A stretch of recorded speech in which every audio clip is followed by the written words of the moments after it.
Shalom, shalom, shalom, bien-aimés dans le Seigneur, na pesibino mbote, na kombo, na Yesu Christo, bandeko, na ngai, na ye, na mukolo oya lelo, poete tosolo la, na makambo ezali koleka, ndeko na ngai ezali poete to éclaircir, na makambo, ya maloba na nzambe, bien-aimés dans le Seigneur, na makambo ezali koleka ya bandeko na biso ya Branham, bien-aimé dans le Seigneur, yango nde toyepete toloba makambo oyo ndeko na nga, yango nde bomoni thème oyo ya monene yake Branham le menteur. Toye ete tosolola sur le mensonge ya Branham, bien-aimé dans le Seigneur. Tozana bandeko bazali ebele bazali kolanda secte oyo, yango nde tozana posa ete biso pe toloba tokangaki munoko tango mulahi toyebaki makambo oyo ça fait longtemps, mais lokola makambo oyo eye kobima boye na lifoko, yango nde ezali tan ya nzambe po ete nzambe akangola peuple na ye, alobi na peuple na ye, mon peuple sortez du milieu d'eux.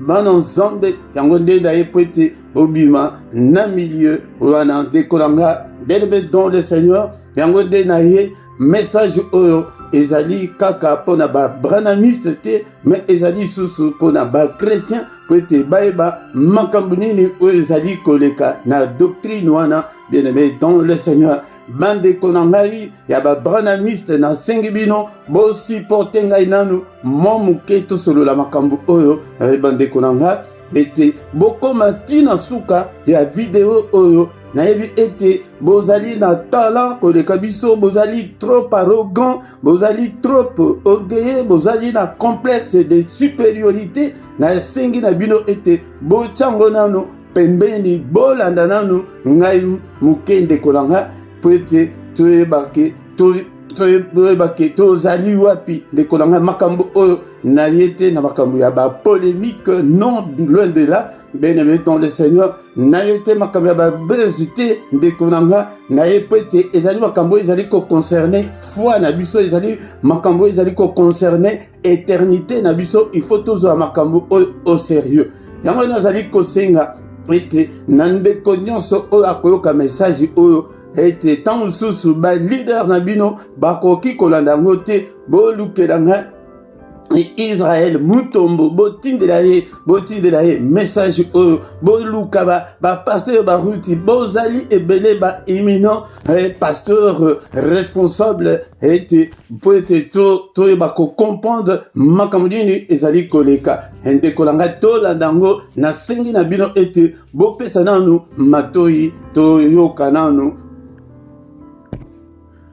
Na micro ya pokwa lelo ezali Motei Philippe, bien-aimé dans le Seigneur, nakoki ko se présenter que nazakaka Motei ya pamba nazana ba titre te, mais nazali un petit lecteur ya Bible, nazali un petit oyoke azali pe ko chalitoyi na ba doctrine mususu oyo ezali pembeni, na tangaka ba livre mingi, na tangaka pe na linga koyoka ba doctrine mususu po ete na comparer. Bien-aimé dans le Seigneur, yango nde nasengi na bino ete boza na kimia, ete boza na simplicité, toyoka nanu po ete na ye na thème oyo ya monene yake mensonge ya Branham.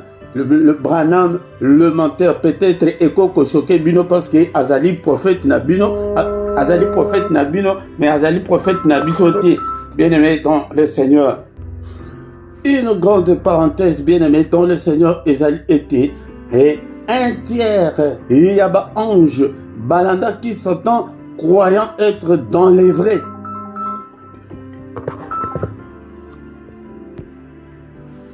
Un tiers yaba ange balanda qui s'entend croyant être dans les vrais, mais par la suite Toyebisuka était, ils étaient boutés du ciel, Mandekonanga était balanda qui s'entend croyant être dans les vrais. Zambe asala bango ba milliards na bimiliards, soki tozikaka 1 milliard kaka, bien aimé dans le Seigneur, et Eli Kolobake, plus de 300 millions, il y a ba ange, oh bazalaki pembeni ensemble, balandaki diable, bien aimé dans le Seigneur, yangonde pona ko kanisate que non, tango ozali kolanda brana, croyant que tu es dans les vrais.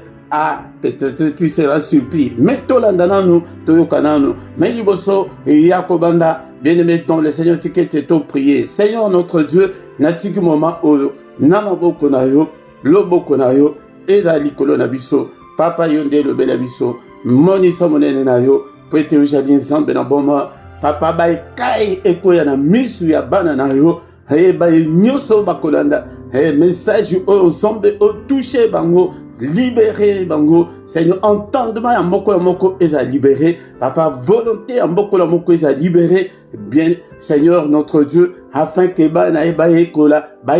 qu'est-ce que la vérité, papa, tes fanatisme et quoi, tes Seigneur, l'aveuglement spirituel et quoi, au nom suprême de Jésus, que toute la gloire te revienne, au nom puissant de Jésus, nous avons ainsi prié. Amen, amen, amen, amen. Bien-aimé dans le Seigneur, mensonge ezali ebele, yango nde nakobanda koya nango moko afin que bana nzambe comprendre, afin que bandeko na biso babanamiste comprendre makambo oyo ke Jésus eza ebele, Jésus asali mission na ye esili asincarné na Branham. Et ezali ebele, bien-aimé dans le Seigneur. Yangonde, ma mensonge,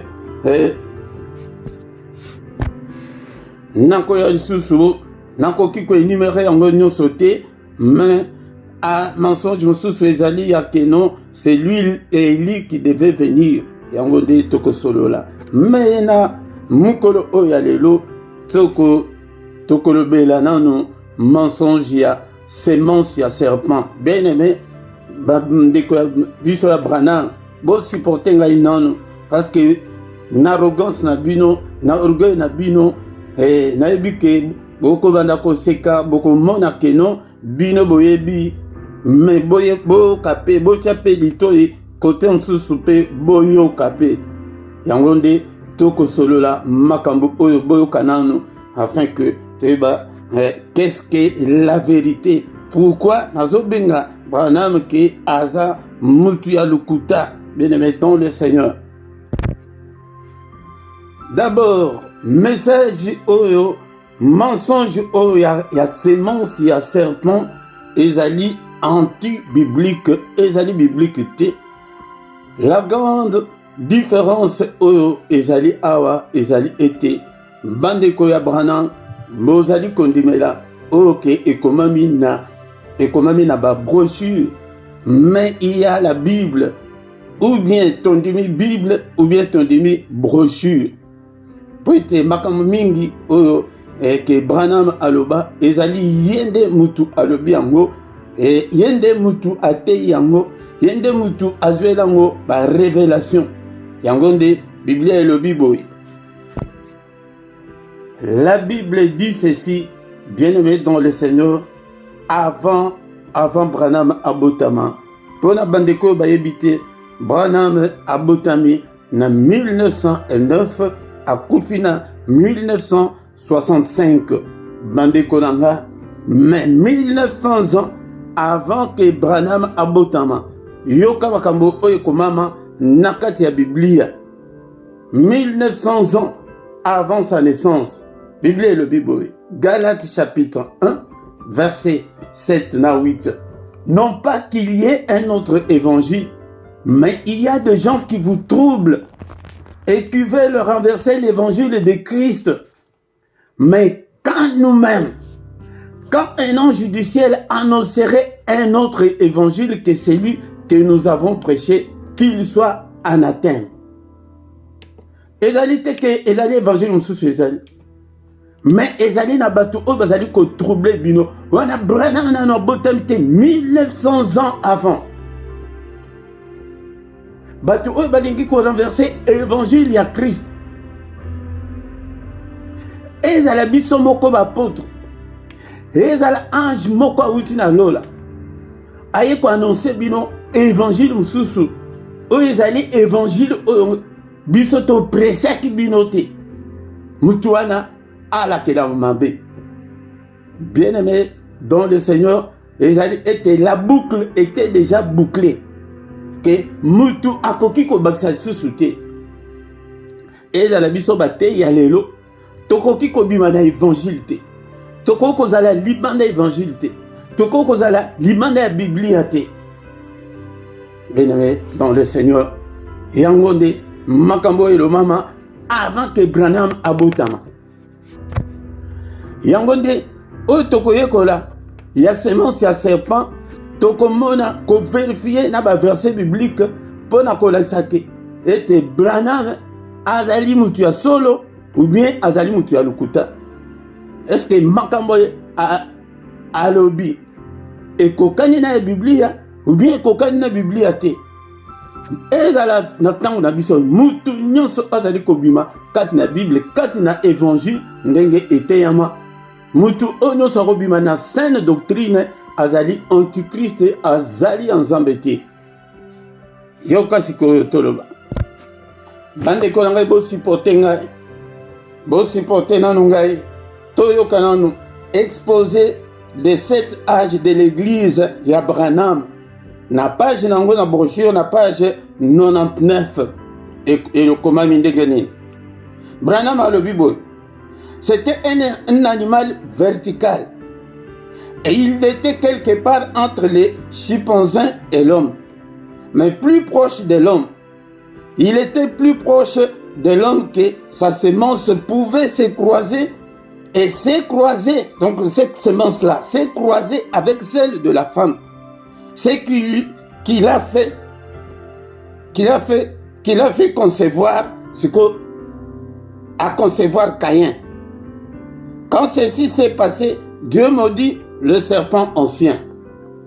Bande kolanga Abraham boyo kanano ndenge votre soi-disant prophète makambo alobi. Alobi ke ezalaki animal moko azalaki vertical. Azalaki entre chimpanzé na mutu. Donc azalaki ni chimpanzé ni mutu. Mais na katikati. Mais azalaki plus proche ya mutu. Plus proche ya mutu que semence na ye. Que ba superme na ye. Que ba superme na ye. Soki ke ba croisango na mwasi. Yango nde mutu esalama et s'est croisé va concevoir Caïn. Yango nde tango Nzambe amoni bongo a bengani et à maudire serpent ancien. Bien-aimé, sikoyo toko kende na Biblia lolenge mosali na Nzambe moko oyo nalingaka mingi papa onasaka esika ozali na pesi mbote alobaka ke tolobisa Biblia. Bien-aimé dans le Seigneur, problème oyo ezali ya monene, une petite parenthèse, les autres allient confronter na bandeko ya Branham ezali bango bazali ko se pencher mingi na ba brochure bazali kotika Bible pembeni, on dirait que maloba kaka oyo Branham alobi yango de mutu ezali na mutu ya mais tokokota na Biblia ete Biblia eloba tobandeli na Jean 17 awa la Bible dit ou Christ dit biso tozali te que Branham dit Branham te ezali Christ a dit sanctifie-les par ta vérité, ta parole est la vérité. Yango de tobandi que awa lobi que pambo sanctifier bango na vérité par na solo na yo pete parole na yo ezali la vérité. Donc pour abiso Bible c'est la parole de Dieu, c'est la parole qui est la vérité. Tokotanga lisusu na Nombre 23 verset 19 ma Biblia et le binabiso Dieu ne point un homme pour mentir ni fils d'un homme pour se repentir. Ce qu'il a dit ne le fera-t-il pas? Ce qu'il a déclaré ne l'exécutera-t-il pas? awa nzambe azali mwana na motu te akosa. Yango nde mpo na biso makambo oyo ekomami na Biblia ezali maloba na nzambe. Donc nzambe akoki kokosa biso ata moke te. Sikoyo tokolanda po ete toyeba ke eske nzambe kati na Biblia mutu azali kokosa ou bien Branham mutu azali kokosa, ou bien nzambe kati na Biblia mutu azali koloba solo, ou bien Branham mutu azali koloba solo. C'est que nous sommes confrontés entre Dieu et Branham. Ah, peut-être c'est pourquoi bino bozomona Branham likolo na nyonso, c'est pourquoi bozo kumisaye mingi koleka nzambe bien koleka Yesu. C'est une petite parenthèse. Tokei kolanda version ya Bible lolenge Adam akoyaki, Adam na Eve bakoyaki na Genèse chapitre 3 verset 1. Le serpent était le plus rusé de tous les animaux de champ que l'Éternel Dieu avait fait. Il dit à la fin, Dieu a-t-il réellement dit, vous ne mangerez pas de tous les arbres du jardin? La femme répondit au serpent, nous mangeons du fruit des arbres du jardin. Mais quant au fruit de l'arbre qui est au milieu du jardin, Dieu a dit, vous n'en mangerez point et vous n'y toucherez point, de peur que vous ne mouriez. Et ça dit récit biblique otoyebi ndenge ekomami kat na Bible. Alors le serpent dit à la femme, vous ne mourrez pas, beaucoup fate ce qui bolé yango. Mais Dieu sait que le jour où vous en mangerez, vos yeux s'ouvriront et que vous serez comme de Dieu, connaissant le bien et le mal. Bible, bien-aimé, dans le Seigneur, awa ndenge ekomami kat na Bible. La femme vit que l'arbre était bon à manger et agréable à la vue et qu'il était précieux pour ouvrir l'intelligence et le prix de son fruit. Bible le dit qu'elle le prix de son fruit et en mangea et en donna aussi à son mari qui était auprès d'elle et il en mangea. Bible le dit fruit. Bien sûr, Branham a vu révélation selon ye ezali ke nyoka wana nyama wana oyo azalaki entre chimpanzé na mutu ye wana nde akushaki alalaki na Eve. Mais awa na Bible tozali komona yango te ekomami te. Tokaki ke atako ange awuti na likolo. Atako biso bapôtre soki toye kobakisa oyo kaka oyo biso toteyaki bino mutu wana azala maudit. Bien sûr boko koseka boko komona ke non tansusu bino boza ba super boyebi mingi ke eza nango mbuma te. Mais Bible ekoki kobombela biso te. La Bible c'est la révélation même de Dieu. Yango nde na Deutéronome 29 et le bini.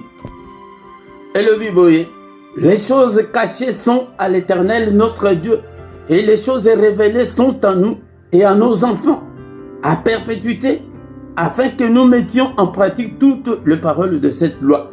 Makambo o ezali et bon mama ezali ensemble. Nous devons nous contacter na oyo kaka nzambe a révélé biso.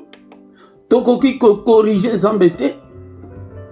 Nzambe oyo ayebisi biso ke ezali mbuma ekomami na Biblie. Nous devons nous limiter là. Parce que tozomona lelo ba kisi mingi oyo ezali kati na mokili ezouta kaka na mbuma na banzete. Tozomona ke nzete mbuma ezali na puissance ti lelo. Na me changer te. Eza na village moko ezali soki ke bapesi yo likasa ole yango okobosa na kutu na kombo na yo. Eza na ba village moko na bazamba kuna ya minene. Mwasinga oyo ezalaka ya zamba wana soki kaka ke o traverse yango okei na ngambo mosusu okobosa na kutu na nzela oyo outi ata ndako na bino ezali pembeni obosa na yango ti lelo. Bien aimé dans le Seigneur, Monsieur Césali bololoti lelo soto lia yango okufi se place. Nzete kaka mbambuma yango nde Bien-aimé dans le Seigneur, makambo nzambe ezali spirituel, tokoki ko comprendre ango spirituellement et pe tokoki ko comprendre ango selon la sagesse ya mokili, selon l'intelligence du susu o ya mokili o. Na place touti na Genèse chapitre 3 verset 6, la femme vit que l'arbre était bon à manger et agréable à la vue. Moi si amonaki que nzete wana ezalaki kitoko ya kolia pe ya komona tozomona ba fleur ya kitoko ti lelo na ba solo kitoko ti mokolo ya lelo, et qu'il était précieux pour ouvrir l'intelligence ezalaki po ete efongola intelligence na bango. Elle prit de son fruit et en mangea et en donnant aussi à son mari qui était auprès d'elle et il en mangea. Ce qui se côte au lundi verset 1. Ce qui est au lundi ndenge Branham alobi que ezali fruité, ezali ete nyoka nyamawana alalaki na Ève. Bien-aimé dans le Seigneur, raisonnons encore le colaba intellectuel et le colaba tout ok. Que tozali na mayele. Donc, elingi koloba que nyamana alali na Ève. Et la Bible le dit que elle prit de son fruit et en mangea. Donc, à se coucher, selon Branham Ngaïté, Seigneur Olimbisanga, je ne peux pas dire de telles bêtises. On dit que Azimbouma allié. Donc, pour selon Branham, il dit qu'il a couché Nanyamawana. Et tout de cas na logique, il y a raisonnement. Elle en donna aussi à son mari. Ndeko Israël Mutombo, Mandeko Baruti, Ndeko ok. Nayebi ba kombo na bino nyon sauté. Boyo kanan malamu, tout raisonner ensemble. Tout raisonner ensemble, bino nyon sobatu un message. Ba chrétien nyon sotolanda. Tango elobi ke azu yango susu, apese pa mbali na ye. Oya salaki pembe na ye, mbali pe allié. Si tu l'indiques la logique, Branham, cela veut dire que Nyokape, Nyamawana, a se couché qui sous na Adam.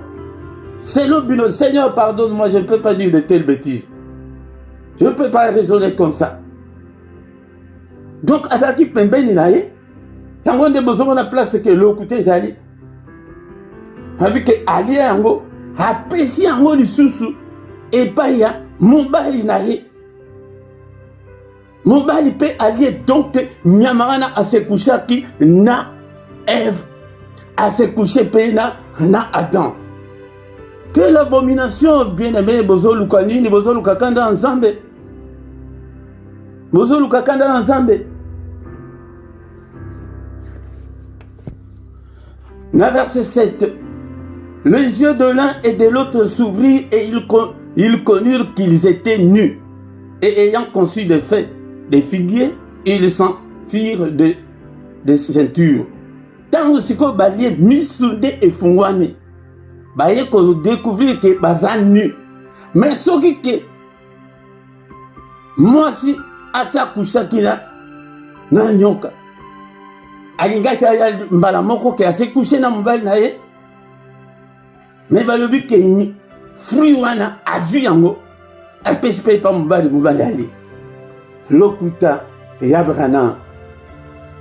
Nanga si c'était boza na kimia bande kolanga bo patienter nan na bo to komati na suka. Yango baye ko comprendre que siko baza mutakala. Baza bolumbu. Bien-aimé dans le Seigneur, Bible et le Béliba expression moko okutu yaba bolumbu et il coucha, il faisait ceci et kaka oyoke. Pour le non, il n'y a pas de coucher qui a Ève. Il y a un de Bible koko bomba yango.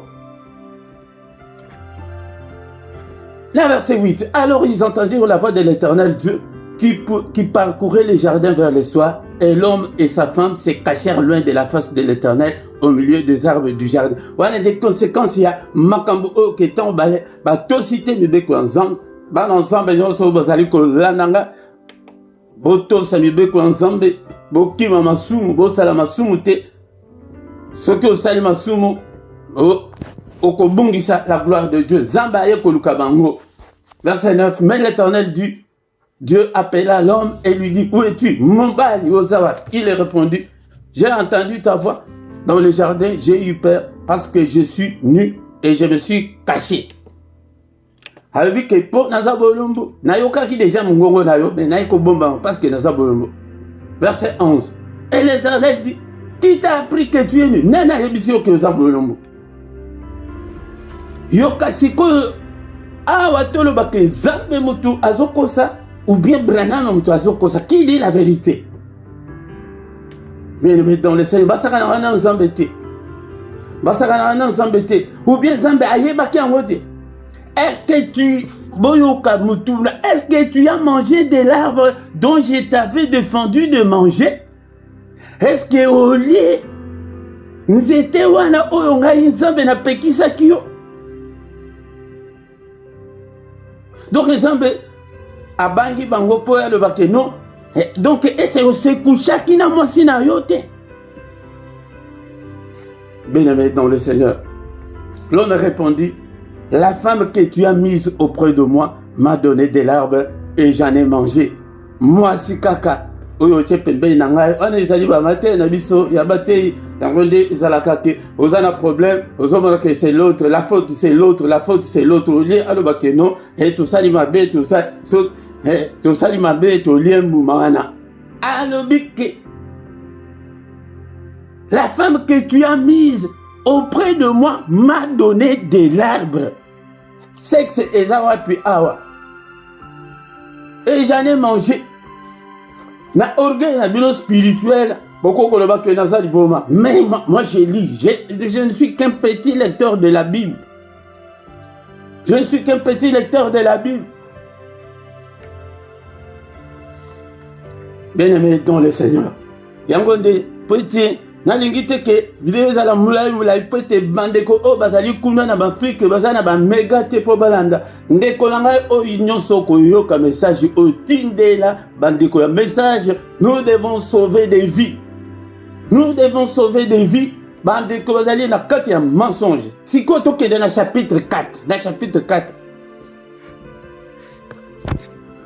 Awa déplacé ezali ko sukisa mayele lokuta Yabranam. Ce qui a kende kozoela révélation wapi. Une parenthèse ba révélation au bisoto zali kozona mukili heza kaka na source mibale ou soit yanzambe soit ya diable. Et que Bible et le Bible. La Bible dit que Namukanda il y a 2 Corinthiens chapitre 11 verset 14. Et cela n'est pas étonnant, puisque Satan lui-même se déguise en ange de lumière. Ma révélation, Oyo Branham Azio, Toebi source nangote, soki yanzambe te, mais maloba nanzambe, yangonde elaksabiso ke, est-ce que Azali kat na makomi, ou bien Azali banda ya makomi. Bien aimé dans le Seigneur, et ça étonnant, atako ke ayedelo, alobi nini, mais est-ce que Ezali na kati ya Biblia, ezali ko se conformer na parole de Dieu, ou bien ezali maloba en l'air. Mandeko nangai botika orgueil tolandana no maloba na nzambe na ebike boyebi mingi kole kanga na za nangai kaka un petit prédicateur, un petit lecteur de la Bible, mais yoka bien-aimé dans le Seigneur na mukanda oyo tozala ki place ya Genèse chapitre 4 verset 1 à 2. Wanande basene nyonso ne lekito za bolumbu nzambe nzambe aye abengani bango na jardin de Den. Mais siko yoka siko na chapitre 4 verset 1 ya Genèse. Adam connu Ève sa femme.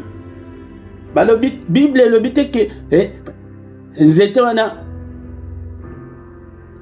ezalaki rapport sexuel na nyoka no na nyama wana wazalaki mais Bible le bikuto bengi ye serpent Mais c'est quoi il y a une explication à jouer la loi que c'était un animal entre le chimpanzé et l'homme.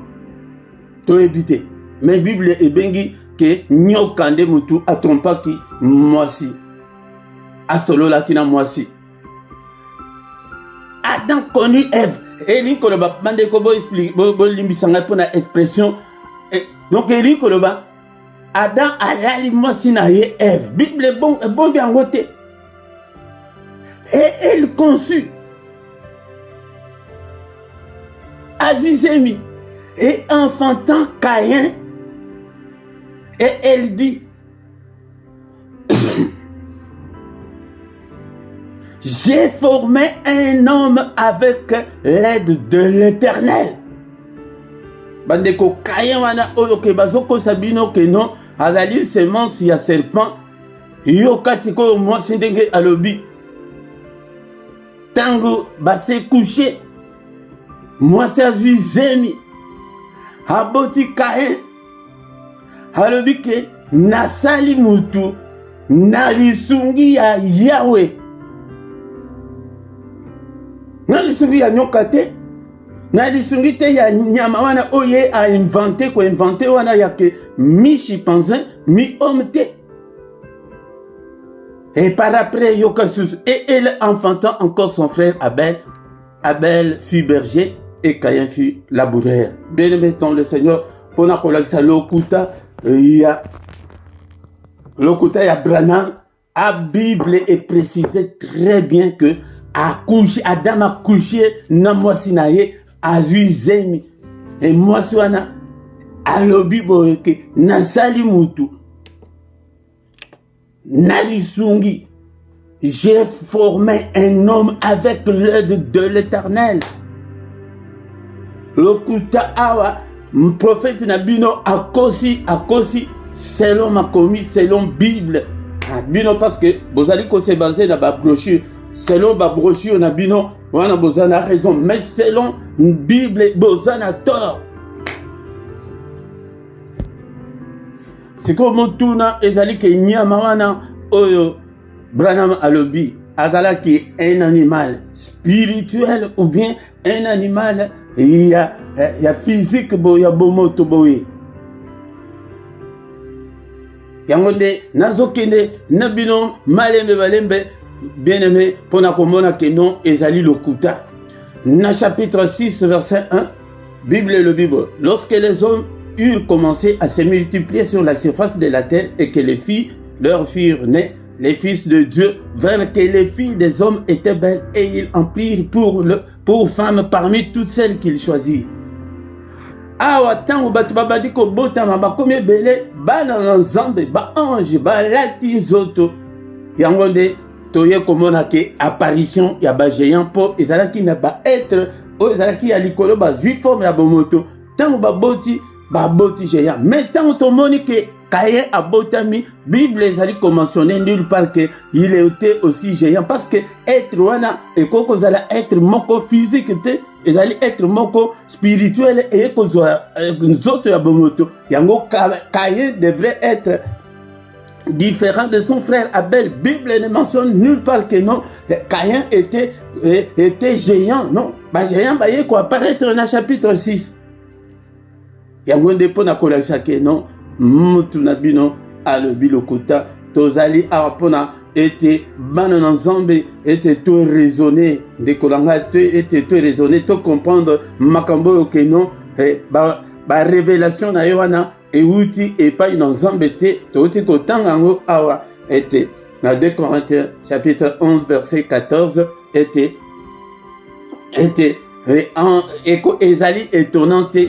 ezali étonnant te akoki diable akoko koma kutu ange de lumière yango nde kolanga place nazali kosuka pona mokolo ya lelo bapoint ezali ebele ya lokuta nakobanda koya nango ya mingi pete tosolola tolakisa bino bobima na sekte oyo ezali lokuta ezali teke nyama wana asekushaki te na nyama wana asekushaki na Eve te soki tolandi logique ke nu azwi mbuma ale apesi et pas mobile et lingi koloba et c'est une abomination, je ne peux pas même dire ça. Et ils allaient que accoucher à Ève, accoucher peu sur ça na Adam.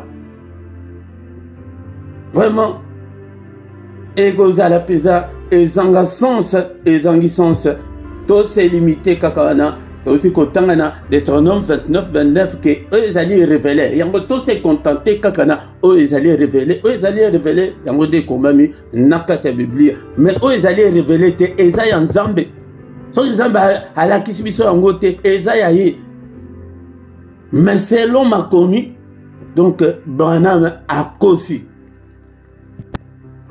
bien aimé toujours aussi ça dans Jean 8:36. Et le but ici, donc le Fils vous a franchi. Donc si Jésus vous a franchi, vous serez réellement libre.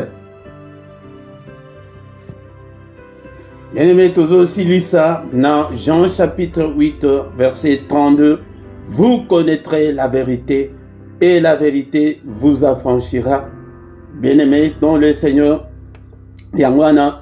Okoyeba solo ekangola yo na secte o ya Branham na lokuta ya Branham na ebite soki to ebike no nyoka mutu alala kina na Ève eko ajouter biso nini na connaissance na biso je ne vois pas mais to se contenter na oye komami na Bible poete ekomami bongo ke non Adam ayende ko se coucher na mwasi na ye na sima mwasi azuzemi azwaki zemi ya nyoka te Caïn azali semence ya nyoka te mais eza na verset moko très important kutu oyo na lingaki na bosana verset oyo na lingaki na bosana Actes des Apôtres chapitre 17 verset 26 il a fait que tous les hommes sortis d'un seul sang habitassent sur toute la surface de la terre ayant déterminé la durée de temps et les bornes de leur demeure. Ah balobi ke batu nyonso tobima na makila moko makila o esangana ya nyoka ezalité ya nyama wana ezalité ke batu nyonso touti na makila ya Adam na Ève makila ya Caïn et ya nyoka ezalité ke tovanda na mokili oyo tovandika na mokili oyo touti na makila moko yango nde lokuta et ya Branham et monani aza un menteur botikaye toya epana Yesu na bengi yo dekolanga bozali ba intellectuel bozali ba éloquent bozali mayele boya epana Yesu boya kokoma ba Paul ya tango ya lelo Israël tu es un garçon très brillant très intelligent yaka epana Yesu obanda kosalela Yesu obima na molili ya Branham akende kozwa ba révélation wana soki wapi ndeko nanga eza na nzela ata mokete to bima na makila ya mutu moko makila esangana ya nyoka te ye kutu azolobela kutu nyoka te azobenga un animal abengi yango animal ya entre chimpanzé na mutu eza te nulle part dans la Bible ezali te yango nde lokola makambo wana ezali na Bible te moyen tondimango ezate bien aimé dans le Seigneur to suki wana nakobanda koya na ba point wana ezali ebele nazosenga bande comme soso basi bobimi secte oyo ba point mosusu oyo boyebi botindela ngai naza mposa nase awa bosala ba commentaire na bino boposer ba question kotala titre oza nango te ndeko na ngai basali bana nyonso ya message mais mi poser question ke éternité na yo okoleka ngo wapi yeba que un tiers ya ba ange balanda qui sont en croyant que ils étaient dans le vrai. Prenons 1 milliard kaka ya pamba menza basala bango des milliards et des milliards mais 1 milliard kaka 300 millions balanda qui Satan ils croyaient qu'ils étaient dans le vrai. Bozolanda Branham verset mon côté na Bible et le but que ce que mutu alandi Branham te akokende lifelo bien aimé c'est que tu kolandela ini verset mon côté mais ce qui est bon mais Yesu te lifelo ezali garanti mais ngai na zamote na ye côté batute que bakende lifelo yaka ipa na Yesu tu n'as rien à perdre rien du tout. Ce qui est Branham lelo tu n'as rien à perdre tu n'as de compte à rendre à personne. Tu n'as de comptes à rendre à personne. Oza ya nzambe. Okokuma ya Yesu Masiya. Ondibela Yesu lokola mokonzi pe mobikisi na yo. Osomba Bible nazosenga bino bandeko bosomba Bible botanga Bible. Ezala kuno bino ba chrétien botanga kutu Bible te. Yango nde bazoya kokosa bino na ba brochure. Botanga Bible te bozaka na Bible te chrétien nyonso somba Bible. Ndeko nyonso ya message somba Bible banda kotanga Bible banda kotanga bo bandela nanu na Nouveau Testament otangi Nouveau Testament nyonso osilisi yango nanu. Naye kote ya naye komema batu na royaume ya Nzambe. Message ya Branham et quoi ajouter absolument rien à spiritualité na yo. Kango to sukiwana bien aimé dans le Seigneur chaîne nabiso kombo nango LRDC tozali na chaîne ya liboso TV1 yango déplacer o tozali na ba prière o tozali nango tongo pokwa yaka ndeko na ngai to prier to luka Nzambe Yesu ya Biblia Yesu anate oyoke Yesu ya ba brochure te to luka Yesu ya Biblia to bondelaka yango nde na chaîne oyo ezali chaîne ya mibale yango nde na créer ki yango ke non na banda kotia te banzembo na monaki eloko ya kotia te na eza na ba chaîne mingi te eza na ba vidéo mingi te mais nasali sikoyo ete na banda ko enseigner na ko banda ko ya na ba message ya mikuse ba prière ya mikuse po ete bande ko kuna na ba Afrique bazana problème ya wifi yango ya internet yango nde na ko banda ko ya na ba exhortation ya mikuse po ete bato susu oke bakoki ko rumela na internet tant mulate po banda ko landa mais oyezali ya liboso po ete tango na moni ke makambo ezali koleka yango nde etindi ngai ke non na banda kolobela makambo na ba video ndeko na ngai naza na ba post mingi oyo nazali ko poster na Facebook yango nde bolanda et puis nakobanda kokoma mingi na page Facebook na ngai kombo nango susu ezali LRDC TV1 yango nde bolanda kuna yango nde boya awa soki olandi ndeko na ngai bosabone nanu mpona kosoutenir mosala oyo na chaîne oyo boya pe na la première chaîne oyo LRDC TV1 wana nde baprière baenseignement mpe ezalaka dimanche nyonso yaka ete ensemble tobondela. Seigneur notre Dieu natiki, Seigneur notre Dieu peuple na yo bandeko oyo, Seigneur touchez bango, libérez bango, kaye koya, voile koya na mis na bango, Seigneur, mona la lumière. Il est écrit qu'un peuple qui était assis dans le ténèbre a vu une grande lumière. Papa babimana mensonge oyo. Alléluia, papa. Yo c'est toi la vérité, Yesu, la vérité. Alobi que je suis le chemin, la vérité et la vie. Yesu des vérités, vérité msusu, ezalité na kombo na Yesu, tolobi. Amen, amen, amen, amen.